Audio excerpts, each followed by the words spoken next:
ناظرین، آپ کی پسندیدہ پروگرام سچ کا سفر ہے کے ساتھ بردر جروم اور سہیل ایک مرتبہ پھر آپ کی خدمت میں حاضر ہیں. آپ کو آداب عرض کرتے ہیں اور سلسلے بتاتے چلیں، جیسے جو آج پہلی مرتبہ دیکھ رہے ہیں یا پچھلا پروگرام مس کر چکے ہیں ان کو یہ بتاتے چلیں کہ یہ اس نئے سلسلے کا تعلق آثار قدیمہ کی روشنی میں کلام مقدس کی صداقت کو پرکھنا ہے. یہ ہمیں اجازت ہے کہ ہمیں کہا گیا تھا کہ اپنے خدا میں اپنے خدا کو اپنے سارے دل، اپنی ساری جان اور اپنی ساری عقل سے پیار کر. تو اس بات کو سامنے رکھتے ہوئے، مالک کے ارشاد کو سامنے رکھتے ہوئے، ہم نے کوشش کی کہ ہم پھر عقل سے بھی کام لیں.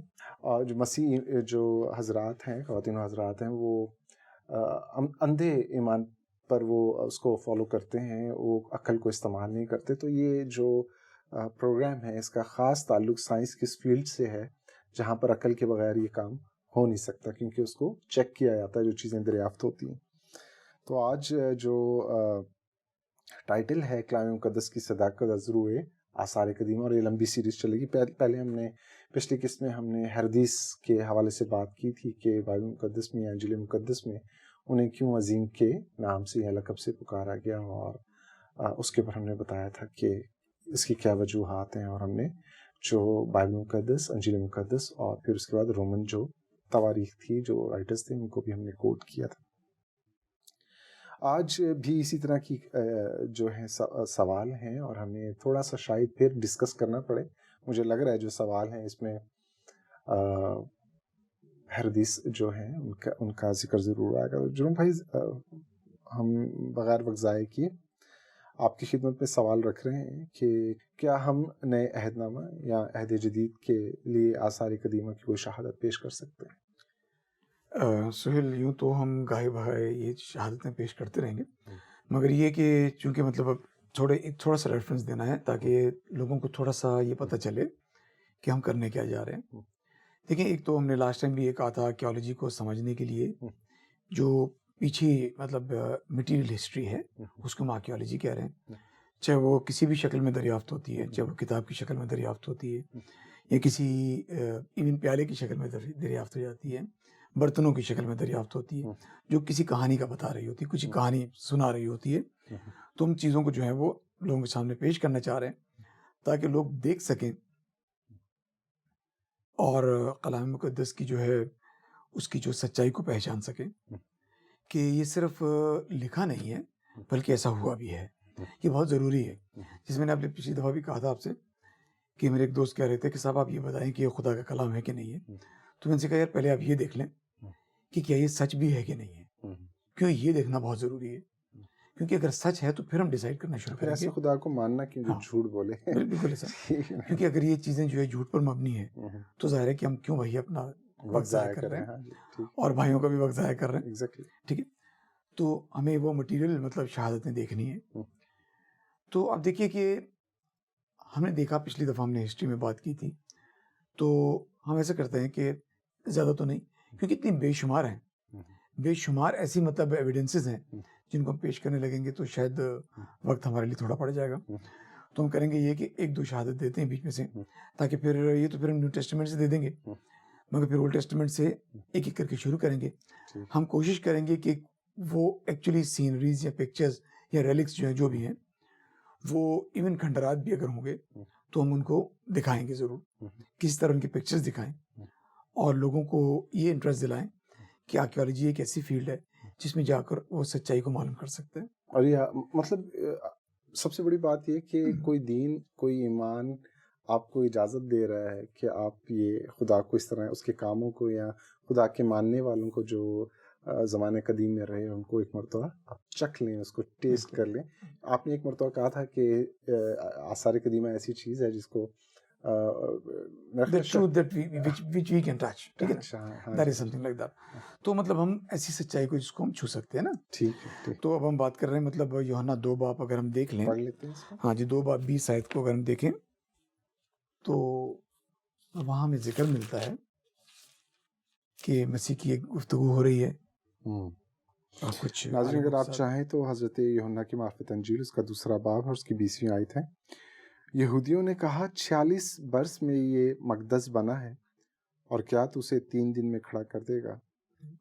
یعنی اس سے پہلے جو بات ہو رہی ہے وہ یہ کہ مسیح کہتے ہیں کہ 3 دن میں اس کو کھڑا کر دوں گا، اگر تم اسے ڈھا دو تو میں 3 دن میں کھڑا کر دوں. اب سوال یہ ہے کہ وہ جو 46 برس کی بات کر رہے ہیں تو وہ 46 برس ایک ٹیمپل کو بنانے میں لگ کیوں گئے؟ ہمیں اس کا پیچھے بیک گراؤنڈ دیکھنا ہے اور دیکھنا ہے کہ اگر یہ شخص کہہ رہا ہے کہ 46 برس میں لگے ہیں تو کیا 46 برس لگے ہیں اور کیا اس کا گرینڈر اتنا زبردست تھا؟ مطلب پتہ چلنا چاہیے کہ واقعی 46 برس جو لگے کیوں ہیں. تو اب دیکھیے کہ جب ہم مطالعہ کرتے ہیں جوزفس فلیویس کی کتاب میں سے، آج میں کتاب میں سے پڑھوں گا اور وہ ان صاحب کی کتاب ہے، کلیون ایل راجرز جونیئر کی کتاب ہے، اس میں سے ہم پڑھیں گے اور اس کا پیج نمبر 29 اگر کسی کو پڑھنا ہو تو اس کو پڑھ لیں، دکھا بھی دیں گے اسکرین. ہاں جی بالکل. تو انہوں نے کوٹ کیا ہے، انہوں نے لکھا ہے کہ سب سے جو بیسٹ سورس ہے کسی بھی ہسٹری کو جاننے کی، بیبلیکل ہسٹری کو جاننے کے لیے، وہ جوزفس فلیویس کی اگر آپ کتب کا مطالعہ کریں، ظاہر ہے کہ آپ کو گریک یا مطلب اس طرح کی زبانیں نہیں آتی اگر، تو اس کے ٹرانسلیشنز معتبر ٹرانسلیشن موجود ہیں تو ان کو آپ دیکھ سکتے ہیں. تو یہاں پر یہ کہتے ہیں کہ ایک جگہ وہ ذکر کرتے ہیں کہ ان کی جو دیواریں تھیں وہ 98 فیٹ کی دیواریں تھیں. اب 98 فیٹ چھوٹا مطلب جو ہے وہ سائز نہیں ہے. پھر آپ دیکھیے کہ وہ کہتے ہیں کہ اس کے جو پلرز تھے 115 فٹ کے پلرز تھے. اور آپ دیکھیے یہ کہتے ہیں the work however did not، کہتے ہیں کہ the 1,000 wagons were made ready to carry the stones. 10,000 skilled workmen were selected and priests were trained as masons and carpenters. Work on the temple provided so much work for the people that the final completion caused unemployment problems. یعنی آپ سمجھ لیجئے کتنا بندہ involve کر دیا اس کے اندر، کتنے لوگ، کتنا آپ سمجھ لیں وقت صرف ہوا ہوگا. تو اگر وہ کہہ رہے ہیں 46 برس، پھر جوزفس فلیویس کہتے ہیں کہ یہ سن 20 قبل از مسیح میں شروع ہوا. اگر 20 قبل از مسیح میں شروع ہوتا ہے، مسیح سے اگر وہ گفتگو کر رہے ہیں، مسیح اگر اس وقت 30 سال کے ہیں اور 50 سال یہ ہو جاتے ہیں اور 3-4 سال اگر کیلنڈر میں پرابلم، جیسا ہم نے پہلے بھی کہہ دیا کیلنڈر میں پرابلم ہے، 5-6 سال تو تقریباً 46 سال ہی بنتے ہیں. تو آپ یہاں سے اندازہ لگاتے ہیں کہ صرف ببلیکل اکاؤنٹ نہیں، وہ تو ایک آدمی نے عام سی بات کہہ دی نا کہ 46 برس میں، وہ یہ نہیں کہہ رہا تھا 46 برس ایک دن اتنے گھنٹے اتنے، ایسی بات کچھ نہیں کر رہا تھا، کوئی ایکوریٹ اسٹیٹمنٹ نہیں دے رہا. وہ سمپلی یہ بات کر رہا ہے جیسے ہم کہتے ہیں کہ 50 سال میں بنا ہے، تو ضروری 50 سال نہیں ہوتے، کبھی کبھی وہ 49 بھی ہو سکتے ہیں، زیادہ بھی ہو سکتے ہیں. آپ بتا رہے تھے کہ کچھ لوگوں کا خیال ہے کہ 60 سال تک. ہاں جی بالکل. آپ دیکھیں کہ جو اس کا سٹرکچر کھڑا ہوا اور بعد میں اس کی الیبوریشن جو ہے وہ 64 تک ہوتی رہی.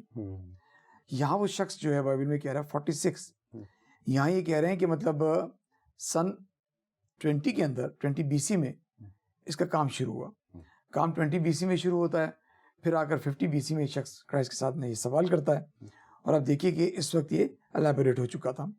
مطلب فنکشن اس کے مطلب اسٹرکچر الیبوریشن سے مراد میری یہ کہ اس وقت قربانیاں، نماز دعا، یہ چیزیں سٹارٹ ہو چکی تھی، کیونکہ وہاں ذکر آپ کو ملتا ہے کرائسٹ کا سینیگوگ میں جانا، گفتگو کرنا. تو آپ دیکھیے کہ یہ اکاؤنٹ جو ہیں بائبل کے کتنے ایکوریٹ ہیں، کہ آپ دیکھیے کہ ہم اس سے جو ہے آرکیولوجی سے اس کو ثابت کر رہے ہیں. اور دیکھیے آپ دیکھیے کہ وہاں ایک اور ذکر آتا ہے، تھوڑا سا اگر آگے آپ چلے جائیں تو مارک 13 اگر ہم دیکھ لیں، اس کا پہلا اور دوسری جو آیت دیکھ لیں. میرا خیال ہے کہ ہماری جو ایڈیٹنگ ٹیم ہے، جو ایڈیٹرز ہیں، ان کو یہ ریفرنس بھی ترتیب سے 13 کیا ہے، 13:1 سے لے کے 2 تک ہے. ناظرین ایک مرتبہ پھر یہ حضرت مرکز کی معرفت انجیل اس کا 13واں باب ہے اور پہلی 2 آیات پڑھ رہے ہیں. جب وہ ہیکل سے باہر جا رہا تھا تو اس کے شاگردوں میں سے ایک نے اس سے کہا، اے استاد، دیکھیے کیسے کیسے پتھر اور کیسی کیسی عمارتیں ہیں. یسوع نے اس سے کہا، تو ان بڑی بڑی عمارتوں کو دیکھتا ہے، یہاں کسی پتھر پر پتھر باقی نہ رہے گا جو گرایا نہ جائے. ٹھیک ہے. اب آپ دیکھیے کہ پھر آپ جوزفس فلیویس کی طرف آ جائیے. میں نے آپ کو دیواریں تو بتا دی ہیں، تقریباً 98 فیٹ کی دیواریں، اس کے پلرز جو ہیں تقریباً 115 فیٹ، ہیوج پلرز. اب دیکھیے ایک جگہ جوزفس فلیویس ذکر کرتے ہیں کہ اس کی جو پتھروں کی ڈائمنشن تھی، it was all made up of marble. اور کہہ رہے ہیں کہ جو پتھروں کی ڈائمنشن تھی، آپ سوچ لیجئے کہ ان پتھروں کی کٹنگ میں، ان کو وہاں سے ٹرانسپورٹ کرنے میں کتنا مین پاور لگا ہوگا، اور کتنی آپ سمجھ لیں کہ ٹرانسپورٹیشن مطلب ویگنز لگی ہوں گی. اب دیکھیے کہ ان کا سائز وہ ایک جگہ ذکر کرتے ہیں Joseph's فلیویس 50 feet long, 24 feet broad and 16 feet thick. وہ کہہ رہے ہیں یہ ان کی ڈائمینشن، ایک بلاک یعنی ایک کمپلیٹ بلاک. اب اس کی کٹنگ کیسے ہوئی ہوگی، اس کو لے کے کیسے آیا گیا ہوگا. تو یہ جو 46 برس لگ رہے ہیں سمجھ میں آ رہی ہے، ہمیں سمجھ میں آ رہی ہے بات کہ کیوں 46 برس لگ رہے ہیں. اس کے پیچھے ایک وجہ تھی. جب ہیرودیس نے یہ کام کیا، کیونکہ ہیرودیس نے بہت سے ٹیمپلز بنوائے، مگر پرٹیکولرلی یہ جو ٹیمپل بنوایا، جیروسلم والا ٹیمپل بنوایا، اس کے پیچھے ایک ریزن تھا. اس کے پیچھے ریزن تھا اور وہ میں آپ کو اگین مطلب کلیون صاحب کی جو ہے کتاب سے پڑھ کے بتا رہا ہوں. اور وہ کہتے ہیں کہ Herod wanted this undertaking to be the most notable for all the things achieved by him. And Josephus adds, as it indeed was, Herod, according to Josephus, hoped that this would be sufficient for an eternal remembrance. In his speech to the people concerning his plan for the rebuilding of the temple, Herod said that this will be an act of piety to make full return to God for the gift of his kingdom. یعنی وہ یہ کہہ رہا ہے کہ جو kingdom خدا نے مجھے دی ہے اس کی شکر گزاری، اس کا میں مطلب شکر گزاری تو جو لفظ ہیں تھوڑے سے سخت ہے، ہم لوگ اکثر یہ کہہ رہے ہوتے ہیں، ہم تو شکر گزاری کرتے ہیں. وہ کہہ رہا ہے میں نے اس کا ریٹرن دے دیا اس کو، کہ میں اس کے ریٹرن. تو ظاہر ہے کہ آپ سمجھ لیجئے کہ اس کی خود بادشاہت کتنی گرینڈیئر تھی. تو جب اس کا وہ ریٹرن دینے پر آئے گا تو پھر ویسا ہی کرے گا. میں ایک اس حوالے سے پڑھ رہا تھا تو ایک اسکالر کہتے ہیں کہ ہیرودیس نے جب ہیکل سلیمانی کو دوبارہ تعمیر کیا تو وہ پورے روم میں، ایون رومن جو امپیرر تھے انہوں نے بھی ایسی کوئی عمارت نہیں بنائی. بالکل کنسٹرکشن میں، اسی لیے ہم نے جو پہلے کنسٹرکشن کی جو بات چھیڑی تھی اس کے پیچھے بنیادی مقصد یہ تھا کہ آپ جان لیں کہ وہی واز اے اسکلڈ، مطلب وہی واز ویری ویری آرکیٹیکٹ قسم کا اسکلڈ آرکیٹیکچر. اور جو بھی میں اس میں سوری آپ بات جاری رکھیے گا، میں ان کی شخصیت کے بارے میں دیکھ رہا تھا کیونکہ ہمیں تو بتایا بھی گیا کہ ہم اس طرح سے مطالعہ کیا کریں. ان کے لیے کہتے ہیں کہ وہ جو قدرتی جو آپ کے رکاوٹیں پیدا ہوتی تھیں نا، وہ اس کے آگے بھی کھڑا ہو جاتا تھا. ان کی طبیعت میں کچھ اس طرح کی عادت تھی. کیوں کہہ رہے ہیں کہ اس نے جو بندرگاہیں بھی بنائیں، جو جگہوں کے نام بھی ہیں، کہہ رہے ہیں کہ وہ ناممکن کام تھے اور اس وجہ سے اگستس ان کی عزت کیا کرتا تھا کہ ناممکن کو ممکن بنا دیتے. بالکل اس لیے کہ اب دیکھیے کہ لوگ کہتے تھے کہ صرف یہ اس وجہ سے نہیں ہے کہ یہ اسکلڈ ہے، اس کے پیچھے خدا کا بھی ہاتھ ہے. اور ڈیفینیٹلی چاہے وہ آدمی اچھا ہو یا برا ہو، خدا کا ہاتھ اس کے پیچھے اس لیے بھی ہوتا ہے کیونکہ خدا اس سے کچھ کام لینا چاہ رہا ہوتا ہے، اس کے ذریعے کچھ آپ کے ٹرائلز لینا ہو رہا ہے. اور دیکھیں سائرس کا بھی تو واقعہ ہمارے سامنے ہے نا، ان کو مسیح کہا گیا اولڈ ٹیسٹمنٹ. اب جاری رکھیں. ٹھیک ہے. تو اب دیکھیے کہ یہ مطلب آپ کو چیز ایک ملتی ہے. پھر ایک مسیح کی پیشن گوئی آپ کو ملتی ہے اس کے اندر، جیسے ابھی آپ نے پڑھ کے بتائی ہے کہ مسیح نے کہا کہ تم ان پتھروں کو دیکھ رہے ہو، یا اینٹ پر اینٹ باقی نہیں رہے گی. پھر اگین آپ جب جوزفس فلیویس کو پڑھتے ہیں، چونکہ جوزفس فلیویس اس وقت موجود تھے جس وقت ٹائٹس نے اس کو مسمار کیا، تو اپنی کتاب میں لکھتے ہیں کہ اس نے ایسا کیا، ایسا لگتا تھا کہ یہاں کچھ اس سے پہلے تھا ہی نہیں. تو مسیح کی وہ بات پوری ہوتی ہے. ہاں جی. تو چونکہ ہمارا عام خیال یہ ہے کہ سن 70 سے جو ہے متی کی انجیل جو ہے، انجیل بمطابق متی جو ہے وہ سن 70 سے پہلے لکھی گئی. تو چونکہ سن 70 سے پہلے لکھی گئی تو اسی لیے ہم اس کو پیشن گوئی کہتے ہیں. اور یہ کہ ایک وجہ یہ بھی بتاتے ہیں کہ سب سن 70 سے کیوں پہلے ہم کہہ رہے ہیں، کیونکہ اگر مسیح نے پیشن گوئی بعد میں کی ہوتی تو وہ کہتے ہیں کہ نہیں صاحب دیکھیں مسیح نے جو پیشن گوئی کی تھی وہ پوری ہو گئی. اگر متی اس وقت زندہ ہوتے یا یہ لکھ رہے ہوتے، اس مقصد کے تحت لکھ رہے ہوتے، بالکل اس مقصد سے، تو لہٰذا کوئی آپ کو جو ہے یہ ایویڈنس نہیں ملتی ہے کہ ہاں یہ اس وقت جو ہے ہیکل مسمار ہو گیا ہے اور ہمارے تو آقا نے ویسے بھی کہا تھا کہ یہ مسمار ہوگا اور دیکھو اس کی بات پوری ہو گئی. کہیں یہ بات آپ کو ملتی نہیں ہے. صرف یہ بات ملتی ہے کہ یہ مسمار ہوگا اور اس پر اینٹ باقی نہ رہے گی. تو وہ جوزفس فلیویس اس کو کنفرم کرتے ہیں کہ صاحب ایسا فلیٹ کیا اس نے، کیونکہ ہیکل بہت مضبوط تھا، توڑا نہیں جا رہا تھا. کسی نے اس سے کہا ٹائٹس سے کہ دیکھیں یہ ٹوٹے گا نہیں آپ سے، آپ کو یہ کرنا ہے کہ آپ جہاں اس کی بیسز ہیں وہاں پر ایک انسٹرومنٹ لگایا انہوں نے، ٹائٹس نے ایک انسٹرومنٹ لگایا اور پھر بہت زور لگا کر، ظاہر بہت سے جانور لگوا کر اس کو پل کیا اس نے. جب اس نے اس کو پل کیا، چونکہ ویسے پہاڑ پر بنا ہوا تھا، پھر آہستہ آہستہ اس نے سرکنا شروع کیا. تو ظاہر جب وہ ایک اینٹ ہلی تو پھر وہ سب کچھ ہل گیا. مجھے یاد ہے آپ ایک ہماری جو پرسنل اسٹڈی آپ کے ساتھ کرے تو آپ نے یہ بھی بتایا تھا کہ کچھ لوگوں کا خیال تھا کہ اس کی جو بنیادیں ہیں اس میں سونا بھی انہوں نے ڈالا ہوا, تو اس کے لالچ میں بھی انہوں نے ان کو یہ بھی تھا کہ ہیکل میں ایکچولی سونا بہت ہے, خزانہ بہت زیادہ. تو اور ہیکل میں کچھ لوگ تو ظاہر ہے کہ وہ باہر نکل نہیں رہے تھے, تو وہ کہہ رہے تھے کہ باہر نکلیں. تو یہ ساری چیزیں جو ہے ملا کے ہمارا بنیادی طور پر پوائنٹ یہی ہے, ناظرین کو بھی یہی بتانا چاہ رہے ہیں کہ بنیادی پوائنٹ ہمارا یہی ہے کہ دیکھیں Bible goes with the history, ٹھیک ہے. اور بیسٹ سورس جو ہے آپ کو جوزفس فلیویس کی کتابیں ملتی ہیں, کیونکہ جیسے میں نے پہلے بھی کہا تھا جوزفس فلیویس کا زمانہ مسیح کے آسمان پہ جانے کی 3 یا 4 سال بعد کا زمانہ ہے. پھر جب وہ بلوغت اختیار کرتے ہیں تو وہ زمانہ آ جاتا ہے کہ جب سب کے سب لوگ جنہوں نے جو آئی وٹنسز ہیں, جنہوں نے وہ سارے اکاؤنٹس دیکھے ہیں, تو وہ آلریڈی موجود ہیں.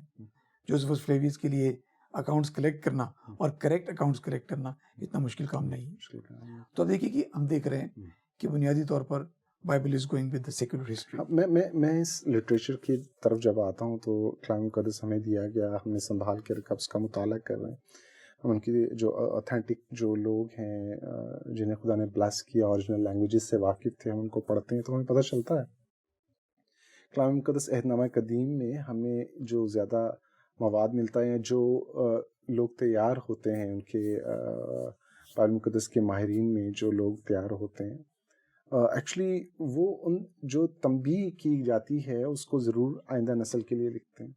تو گو کہ لوگوں کا خیال ہے کہ جو جوزفس ہیں وہ انہوں نے رومی شہریت اختیار کر لی تھی اور وہ ان کا ساتھ دے رہے تھے, لیکن بیسیکلی وہ جیو تھے, اور انہوں نے اس چیز کو خدا کی پلان کے مطابق رکھا ہوگا, اور آئندہ اپنی نسل کو بچانے کے لیے ضرور انہوں نے ان کو حرف بہ حرف لکھا ہوگا. کیونکہ مجھے یاد پڑتا ہے کہ انہوں نے یہ بھی ذکر کیا ہے کہ جب یہ 70 عیسوی کا واقعہ ہوا تو ادھر لوگوں نے ایک مطلب تیتس کو جب یہ خبر ملی کہ ایک عورت نے اپنے بچے کو کھایا اور جب وہ ان کی خوراک پوری ہو گئی پھر ان کو بھوک لگی تو اس نے دوسری عورت سے کہا اور ان میں آپس میں جھگڑا ہو گیا کیونکہ وہ اپنے بچے کو مار کے نہیں کھانا چاہ رہی تھی. تو جو فلیویس کے جو یہ لوگ باپ بیٹا میں خیال دونوں ہی تھے اس وقت, تو ان میں سے دونوں میں سے کسی نے جب یہ بات سنی تو اس کے پاؤں تلے سے زمین نکل گئی. اس نے کہا کہ کتنی ضدی قوم ہے کہ یہ کیوں نہیں باز آتے, کیوں نہیں یہ چیزوں کو چھوڑ دیتے اور شکست قبول کر کے وہ کر لیتے ہیں. کہ مطلب تاریخ نے جوزفس نے چیزوں کو جیسے خدا یسوع مسیح نے کہا تھا, اور وہ روئے تھے نا جب انہوں نے یروشلم کو دیکھا تو لکھا ہے کہ روئے تھے وہ. تو ہمیں جب ہم تاریخ کو پڑھتے ہیں تو ہمیں نظر آتا ہے کہ خدا یسوع مسیح نے اس وقت کیا دیکھا جو بعد میں لوگوں پر ظاہر ہوا, اور اگر قوم مان لیتی تو ایسا نہیں ہوتا. تو ہمیں تاریخ کے لیے ناظرین جاننا بڑا ضروری ہے. کیونکہ میں ایک بک کو پڑھ رہا تھا جنوب بھائی, وہ میرے لیے بڑی تکلیف کی بات تھی. ایک اسکالر نے لکھا کہ ویسٹرن اسکالرز یہ کہتے ہیں کہ آپ تاریخ سے کچھ بھی نہیں سیکھتے کیونکہ تہذیبیں اس بات کی گواہ ہیں کہ بار بار غلطیاں ہوتی ہیں.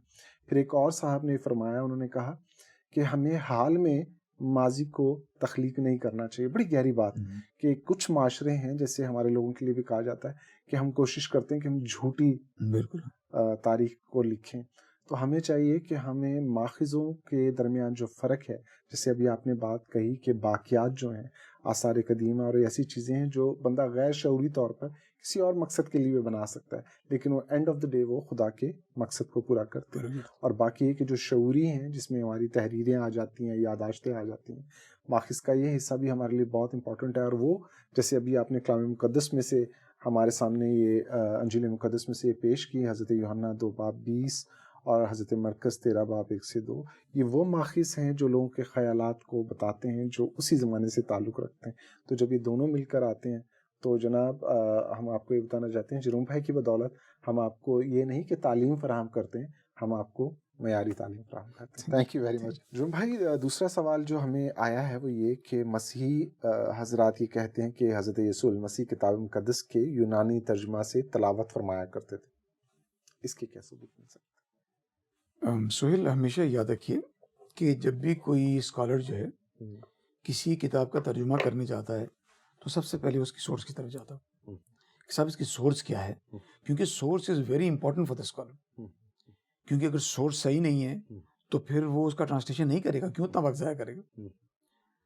اب ہمیں اس کا ٹرانسلیشن یہ بتا رہا ہوتا ہے کہ اس کا ماخذ کیا ہے. تو اب دیکھیے کہ بے شمار ایسی آیات پیش کی جا سکتی ہیں جو یہ ثابت کر سکتی ہیں کہ مسیح یونانی ترجمے جس کا نام سیپٹوجنٹ ہم کہتے ہیں، جو کہ 200 سال قبل از مسیح ہوا ہے، تو اس میں سے کوٹ کیا کرتے تھے اور اس کو ویلیو دیا کرتے تھے. یہ نہیں کہ آج آپ یہ کہہ رہے ہیں کہ صاحب ہیبرو ہے اس کی آپ ویلیو ہے اور سیپٹوجنٹ کی ویلیو نہیں. سیپٹوجنٹ کی ویلیو اس لیے کیونکہ آپ کے مالک نے اس کو پڑھ کے، آپ کے نبی نے اس کو پڑھ کر اس کو استعمال کیا سینیگوگ میں. سوال یہ پیدا ہوتا ہے کہ ہم کیسے یہ سمجھ لیں کہ واقعی آپ نے جو ہے کچھ حوالے اس طرح کے دیے ہیں، یا آپ کے حوالے جو تھے وہ کیا کچھ گریک کے حوالے دے رہے تھے، سیپٹوجنٹ کے حوالے دے رہے تھے، سیپٹوجنٹس میں سے کوٹ کر رہے تھے کہ نہیں کوٹ کر رہے تھے. تو ویسے تو قریباً 300 سے زیادہ ایسی آیات ہیں ابھی جو موجود ہیں اور اس وقت میرے پاس بھی ہیں، مگر چونکہ وقت اجازت نہیں دے گا تو ہم 2-3 صرف مطلب شہادت کے لیے تاکہ ہم دیکھیں گے. تو میں چاہوں گا کہ مطلب آپ پڑھیں اس کو، مطلب اس میں سے متی 1:23 میں سے پڑھیں. یہ پہلا ہی باب ہے متی کا. اچھا ناظرین، میرے ساتھ آپ نکالیے حضرت متی کی معرفت انجیل، اس کا پہلا باب اور اس کی 23ویں آیت کو پڑھتے ہیں. دیکھو ایک کنواری حاملہ ہوگی اور بیٹا جنے گی اور اس کا نام ایمانویل رکھیں گے، جس کا ترجمہ ہے خدا ہمارے ساتھ. اچھا، کمال کی بات یہ ہے سہیل کہ جب یہاں کنواری کا لفظ استعمال ہوا ہے، کنواری کا لفظ ہیبرو میں نہیں ہے. کنواری کا لفظ صرف آپ نے سیپٹوجنٹ میں استعمال کیا. جب آپ ہیبرو اٹھا کے دیکھتے ہیں تو وہ یہ ہے کہ ایک دوشیزہ یا ایک لڑکی جو ہے، وہ وہاں دوشیزہ جو ہے کنواری ہی ہے. جیسے ہم نے پچھلی دفعہ بھی کہا تھا، ہمارے یہاں بھی ایسٹ میں یا آپ سمجھ لیں ہمارے ملک میں جب ہم لڑکی کہتے ہیں تو ہمارا مقصد یہی ہوتا ہے کہ یہ غیر شادی شدہ ہے. ایسے بہت سی خواتین کا دل چاہتا ہے کہ ان کو لڑکی کہا جائے. دیکھیے بات یہ ہے کہ جب ہم یہ کہہ رہے ہیں کہ لڑکی، اب میں یہ نہیں کہہ رہا اس کے کیریکٹر کی طرف، ہم اس کے کیریکٹر کی طرف بات نہیں کر رہے ہیں، ہم یہ کہہ رہے ہیں کہ لڑکی ہے. ہاں آپ یہ سوال اٹھا سکتے ہیں کہ صاحب لڑکی جو ہے آن پیپر بھی تو غیر شادی شدہ ہو سکتی ہے، کہ آن پیپر تو ہے مگر خدا نخواستہ کچھ اور بات ہے. مگر جس معاشرے کی ہم بات کر رہے ہیں، جو اس معاشرے کی بات کر رہے ہیں، وہاں پر اس کے لیے بڑے اسٹرکٹ رولز تھے، تو لہٰذا دوشیزہ کنواری ہی ہوتی تھی. ٹھیک ہے، سمجھ. تو جب ہم لڑکی کا لفظ استعمال کرتے ہیں تو آپ ہیبرو میں جب آپ دیکھتے ہیں تو اس طرح کے کہ ایک لڑکی حاملہ ہوگی یا ایک دوشیزہ حاملہ ہوگی. آپ دیکھیے کہ اگر متی کوٹ کر رہے ہوتے اسے تو یہاں پر وہ ہیبرو میں سے تو وہاں وہ کنواری کا لفظ استعمال نہیں کرتے، وہاں استعمال کرتے ایک لڑکی حاملہ ہوگی، کیونکہ متی is very very very very careful, particular ہیں، ہاں very very careful, very very particular about مطلب what he is quoting from and where he is quoting from. تو آپ دیکھیں اس لیے ہم یہ تصور کر سکتے ہیں کہ یہ جو ہے کوٹیشن وہاں سے نہیں ہے، یہ کوٹیشن وہاں سے. ٹھیک ہے. پھر آپ دیکھیے متی 3:3 میں آپ آ جاتے ہیں. ٹھیک ہے، یہ ایسے ہے، یہ وہی ہے جس کا ذکر یسایہ نبی کی معرفت یوں ہوا ہے کہ بیابان میں پکارنے والے کی آواز آتی ہے کہ خداوند کی راہ تیار کرو، اس کے راستے سیدھے بناؤ. اب دیکھیے کہ یہاں پر جو لفظ استعمال ہوا ہے، اچھا پھر تھوڑا سا بیک گراؤنڈ ایکسپلین کرتے ہیں کہ یہاں پر بات یہ ہو رہی ہے کہ حضرت یوحنا سے پوچھا جا رہا ہے کہ آپ کون ہیں بھائی، اس طرح کی بات ہے، یا مطلب حضرت یوحنا کی آئیڈینٹی کے بارے میں بات ہو رہی ہے. اور یہ کہ وہ کہہ رہے ہیں کہ یہ وہ ہے کہ پکارنے والے کی آواز بیابان میں خدا کی راہ کو تیار کرو یا سیدھا بناؤ. ٹھیک ہے، اب میں دونوں جگہ سے کوٹیشن اس کی دیتا ہوں. پکارنے والے کی آواز بیابان میں، جیسے آپ نے کہا کہ اس کی شاہراہ کو سیدھا بناؤ، ٹھیک ہے، جبکہ عبرانی میں یہ ہے کہ صحرا کو، یعنی وہ جو بنجر ہو چکا ہے، صحرا کو شاہراہ میں ہموار کر دو. جو صحرا ہو گیا ہے، جو بیابان ہے، اس کو شاہراہ، مفہوم تو دونوں کا ایک ہی نکل رہا ہے. مگر میں یہ سوچ رہا ہوں اور میں یہ بتانا چاہ رہا ہوں کہ بنیادی طور پہ جب یہ ہوتا ہے کہ جب آپ ایک ٹیکسٹ کو فالو کر رہے ہوتے ہیں تو لفظوں کا جو چناؤ ہے وہ آپ کو دیکھنا پڑتا ہے. تو لفظوں کا چناؤ دیکھیں، دونوں میں فرق ہے. وہ کس مفہوم بھلا ہی ایک ہو، مفہوم بھلا ہی ایک ہو. حضرت متی یہ کہہ رہے ہیں کہ اس کی شاہراہ کو سیدھا بناؤ یا اس کے راستے کو سیدھا کرو، جبکہ ہیبرو میں یہ لکھا ہوا ہے کہ وہ جو بیابان اور بنجر علاقہ ہے اس کو آپ شاہراہ میں تبدیل کر دو. معاملہ یہی ہے کہ صاحب آپ جو بیابان کو سیدھا بناؤ، اس کو ہموار کر دو اور اس کو شاہراہ میں بدل دو. ٹھیک ہے، تو کہنے کا مطلب یہ ہے کہ لفظوں کا چناؤ، بالکل لفظوں کا چناؤ آپ کو یہ بتاتا ہے کہ معاملہ یہ نہیں ہے. پھر آپ ماخذ کے شعور پیچھے جو شعور ہے وہ بتانا چاہ رہے ہیں. پھر ٹھیک بالکل. پھر آپ آ جاتے ہیں متی 21:16 آپ نکال لیں, اس کو آپ دیکھیں کہ کس طرح سے لکھا ہوا ہے. تو سنتا ہے کہ یہ کیا کہتے ہیں. یسوع نے ان سے کہا, ہاں کیا تم نے یہ کبھی نہیں پڑھا کہ بچوں اور شیر خواروں کے منہ سے تو نے حمد کو کامل کرایا. ٹھیک. اب یہ ایگزیکٹ ورڈز ہیں سیپٹوجنٹ کے. ہیبرو کے مفہوم وہی ہے مگر ورڈز یہ نہیں ہیں. یہ جو ورڈز کا ٹرانسلیشن آپ اردو میں دیکھ رہے ہیں, these are exact words of Septuagint. Hebrew میں کس طرح سے ہے, معاف کیجیے گا ترجمہ میرا, ٹھیک ہے, اس لیے میں بہت بڑا اسکالر نہیں ہوں, تو لہٰذا اسے آپ دیکھیں. وہ کہتے ہیں کہ تو نے بچوں اور شیر خواروں کے توسط سے اپنے مخالفوں کے باعث اپنی حمد تیار کی. ٹھیک ہے, بالکل فرق ہے. اس کے اندر پورا ٹیکسٹ آپ کو پتا چل رہا ہے کہ پیچھے جو ایکچولی کانسیپٹ ہے وہ کیا ہے. بچوں کے ذریعے مخالفوں سے, مخالفوں کے باعث بچوں سے مخالفوں کے باعث جو حمد کروائی. ٹھیک ہے, بات وہی ہے کہ بچوں کے منہ سے تو نے شیخ خانوں کے منہ سے حمد کروائی, مگر بات یہ ہے کہ وہ جو ٹیکسٹ کے اندر لفظوں کا چناؤ ہے وہ یہ بتا رہا ہے کہ سورس جو ہے وہ یہ نہیں ہے. یہ بتائیے کہ ہمارے پاس وقت کتنا ہے؟ تقریباً 3 منٹ ہے. ٹھیک ہے, سو تھوڑا سا مطلب اس کو مزید الیبوریٹ کریں گے, کیونکہ آپ دیکھیے کہ کچھ پیرافریزنگ آپ کو اس کے اندر جیٹرو کینونیکل بکس کی بھی نظر آتی ہے, اور جیٹرو کینونیکل بکس جو ہیں سیپٹوجنٹ میں موجود ہیں, جبکہ ہیبرو ٹیکسٹ میں کسی زمانے میں تھیں, اب شاید نہیں ہے, مگر یہ کہ جیٹرو کینونیکل بکس جو ہیں وہ سیپٹوجنٹ میں موجود تھیں. ٹھیک ہے, ایک جگہ صرف آپ کو تھوڑی سی اسٹیٹمنٹ الٹی لگتی ہے مگر اس کی سورس اولڈ ٹیسٹمنٹ سے نہیں نظر آ رہی. ایسا لگ رہا ہے کہ پیرافریزنگ ہے, مگر اس کے لیے وہ ذات چاہیے. جیسے میں پچھلی دفعہ کہا تھا کہ 2 اسٹیٹمنٹس ہیں. ایک اسٹیٹمنٹ ہے جو تم چاہتے ہو لوگ تمہارے ساتھ نہ کریں, تم بھی مت کرو. یہ اسٹیٹمنٹ ہے توبیت کی. ٹھیک ہے سر, مسیح نے جو اسٹیٹمنٹ استعمال کی تھوڑی سی فرق ہے.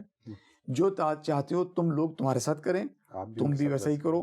کیونکہ اب دیکھیں دونوں دیکھنے میں بالکل ایسا لگ رہا ہے کہ ملتی جلتی آیت ہے, مگر there is hell of a difference. میں اسی لیے کہہ رہا ہوں کہ بالکل ایگزیکٹ نہیں ہے, مگر پیرافریزنگ ہے, اس کی ایلیبوریشن ہے. میں جس طرح سے مطلب جیوٹرو کینونیکل بکس کو اور اس کو دیکھ رہا ہوں کہ وہ ایلیبوریشن ہے ان چیزوں کی. اب پرابلم یہ کہ نیگیٹو اسٹیٹمنٹ میں دے سکتا ہوں, آپ دے سکتے ہیں, ایک مطلب عام آدمی دے سکتا ہے. بھائی وقت کا اشارہ آ گیا کہ وقت ختم ہو چلا ہے, اور ناظرین اگلے پروگرام میں اسی سلسلے کو دوبارہ جاری رکھیں گے. مجھے اور بردر جروم کو اجازت دیجیے گا. خدا حافظ.